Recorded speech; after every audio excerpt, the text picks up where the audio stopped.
ഭൗതികത എന്ന് പറഞ്ഞാൽ എന്താ?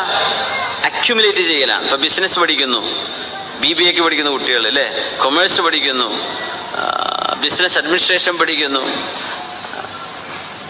എന്താ അതിലൊക്കെ ചർച്ച വരുന്നത്? എക്കണോമിക്സ് പഠിക്കുന്നു.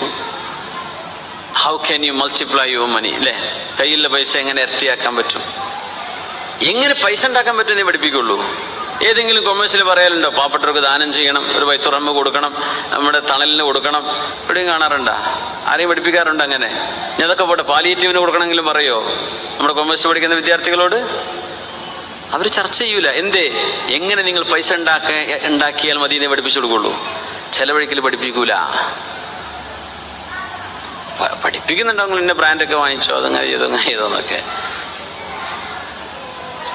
അള്ളാന്റെ മാർഗത്തിൽ മനുഷ്യർക്ക് വേണ്ടി ദാനം ചെയ്യുക, തിരിച്ചൊരു റിട്ടേൺ അള്ളാഹുവിന്റെ പ്രതീക്ഷിക്കുക മാത്രം. മനുഷ്യരിൽ ഒന്നും കിട്ടൂല. അങ്ങനെ ദാനം ചെയ്യാൻ പഠിപ്പിക്കുന്നത് ആരാ? പരിശുദ്ധമായ ശരീഅത്താണ്. അതുകൊണ്ടാണ് നമ്മുടെ സമൂഹം, മുസ്ലിം ഉമ്മത്ത് ഒരുപാട് ദാനം ചെയ്യുന്നത്, ഒരുപാട് സേവന പ്രവർത്തനങ്ങൾ ചെയ്യുന്നത്.